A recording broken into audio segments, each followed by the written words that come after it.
Hey everyone, my name is Caitlin and I like to make small clay things. And this week I made the Mantis Lords from Hallownest. These aren't normal lords, they're spicy, because I'm going to make their thrones too. Not giving them a place to sit would be a massive disservice. I mean, I'm sitting on a chair as well right now, so it's only fair. And if anything, they're constantly getting challenged, so they too deserve a place to rest. So to make the throne I'm going to use some large popsicle sticks, which I'm then cutting to appropriate throne-sized pieces and gluing them together with super glue.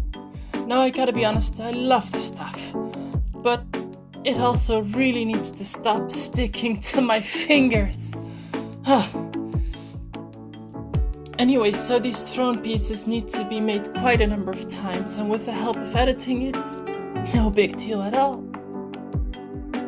To make the sides of the throne, I'm laying down sticks next to the back pieces so I don't make any alignment mistakes, and then gluing with the super glue.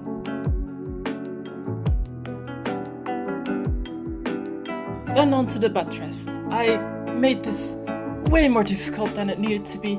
I could have just made the seat that wasn't an angled shape. And then we need to duplicate this one just one more time. So we have 3 thrones. Aluminum foil time!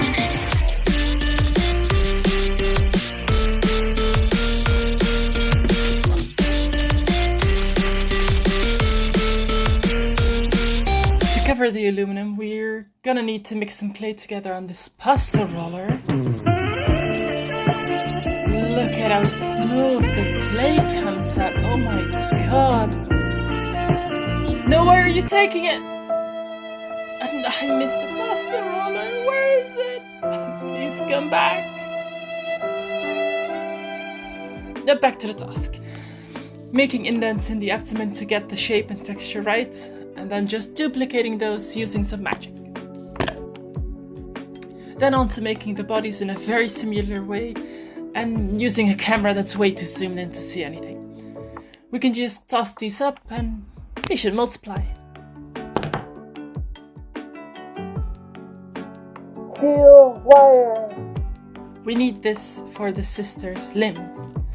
This steel wire is perfect for their spindly, lanky, thin, noodly, slender, bony, skinny, lean, narrow mantis arms and leg.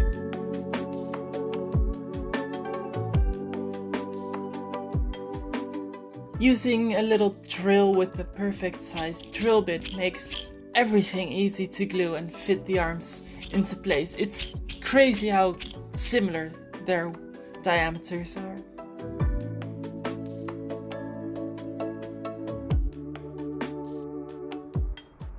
Then on to painting their bodies.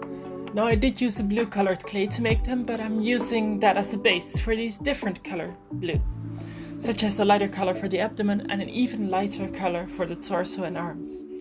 Their legs, however, get a solid black coat. Their heads are made in a similar way to the bodies, using aluminum foil shapes and clay to cover them.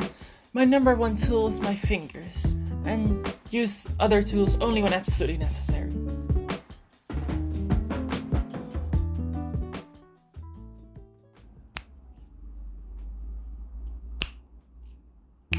And now they have faces too.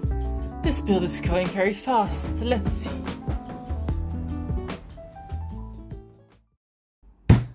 If only it was that easy to make in real life. Their cloaks are quite simple, just repeating the same shapes over and over again in the hopes it comes out as I want it. And in this case, it works just fine.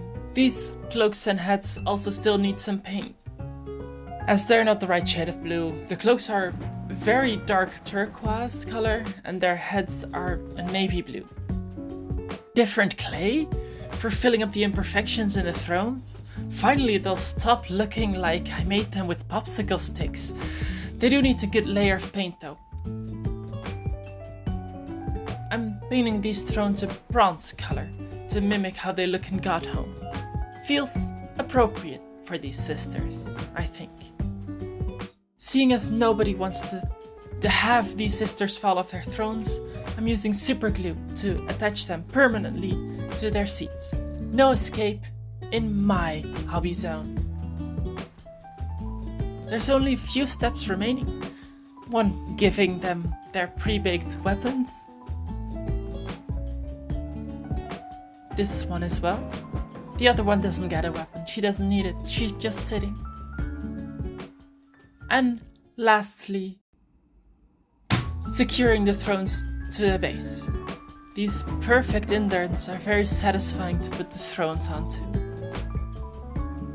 Exact fit. And after the last one is in place, it's time for the glamour shots.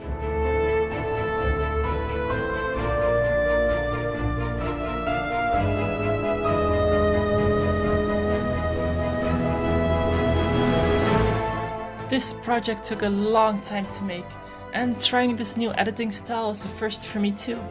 I hope you like this diorama, and hopefully see you next time. Bye bye!